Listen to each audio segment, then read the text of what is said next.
حضرت رابعہ بصریہ کے حسن و جمال کی اتنی دھوم تھی کہ ایک نوجوان ایک دن شادی کی خواہش لے کر حضرت رابعہ بصریہ کے گھر جا پہنچا۔ ابتدا میں حضرت رابعہ بصریہ کے حسن و جمال کی دھوم مچی ہوئی تھی، مگر نوجوانی کے شب اور روز انہوں نے یاد الہی میں گزار دیے۔ ان کے چہرے پر پاکیزگی کا ایک ایسا نقاب تھا کہ دیکھنے والوں کی نگاہیں خود بخود جھک جاتی تھی۔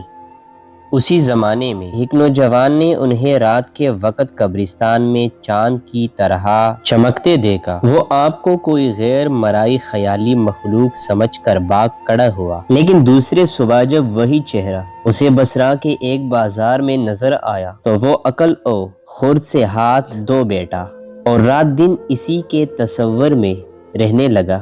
آخر دل کے ہاتھوں مجبور ہو گیا تو لوگوں سے پتہ پوچھتا ہوا حضرت رابعہ بصریہ کے گھر پہنچا۔ آپ کہا کرتی تھی کہ دل کے دروازے ہمیشہ کھلے رکھو، کیا معلوم محبوب کس وقت دستک دے دے، مگر گھر کے دروازے بند ہو یا کھلے ہوئے ان کی دستک میں برابر تھے۔ نوجوان کو خلاف توقع ان کا دروازہ کھلا ہوا ملا۔ اس نے اپنے دل کی دھڑکنوں پر بڑی مشکل سے قابو پایا۔ رات کا وقت تھا، اندر چراغ روشن تھا۔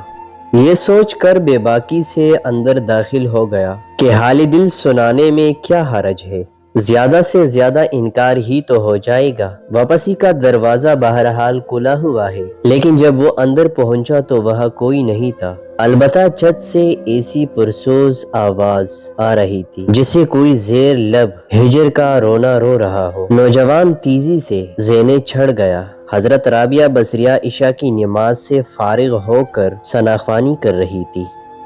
پروردگار ستارے روشن ہو گئے، لوگ سو گئے، بادشاہوں نے دروازے بند کر لیے۔ ہر محبوب اپنے محبوب سے محراز و نیاز ہے اور میں تیرے سامنے کھڑی ہوں۔ نوجوان پر ساختہ طاری ہو گیا۔ اسی اثنا میں رابعہ بصریہ نے پلٹ کر اسے ایسی قہر آلود نظروں سے دیکھا کہ اس کی زبان گنگ ہو گئی۔ رابعہ نے اس کے قریب آ کر پوچھا، کیا تم مجھ سے شادی کی درخواست کرنے آئے ہو؟ نوجوان نے لرزتے ہوئے ہاتھ سے اپنی زبان کی طرف اشارہ کیا کہ وہ بول نہیں سکتا۔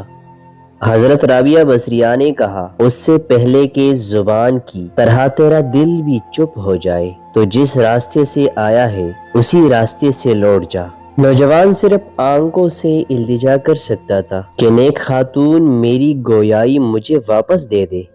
میں تیرے مرتبے سے واقف نہیں تھا، مجھ سے غلطی ہوئی، مجھے معاف کر دے۔ لا علمی ہمیشہ قابل معافی ہوتی ہے۔ اس کے خاموش آنسوؤں کے جواب میں حضرت رابعہ بصریہ نے کہا، نوجوان تو نے اگر مجھ سے کوئی زیادتی کی ہوتی تو میں تجھے یقیناً معاف کر دیتی۔ میں نے خود کو بہت پہلے اپنے رب کے حوالے کر دیا تھا۔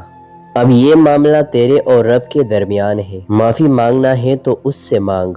تو صدق دل توبہ کرنے کا ارادہ کرے تو شاید توبے کی خاطر تیری زبان کھل جائے۔ یہ کہہ کر وہ نماز کے لیے کھڑی ہو گئی۔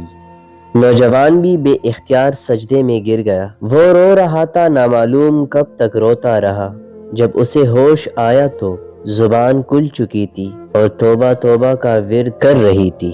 بصرہ کے بازاروں میں سالہ سال تک ایک مجذوب گرمی، جاڑے اور برسات سے بے نیاز ہو کر دیوانہ وار توبہ توبہ کے نعرے لگاتا رہا۔ اس کے نعروں سے بصرہ کی راتیں گونج اٹھتی تھی اور بچے صحن کے ماؤں کے سینوں میں دبک جاتے تھے۔ آخر ایک دن وہ مجذوب اچانک ہی کہیں غائب ہو گیا، پھر کبھی اس کا پتہ نہیں چلا۔ وہ مجذوب یہی مذکورہ جوان تھا جو حضرت رابعہ بصریہ کے بدولت ہی دربار خداوندی میں مقرب ٹھہرا۔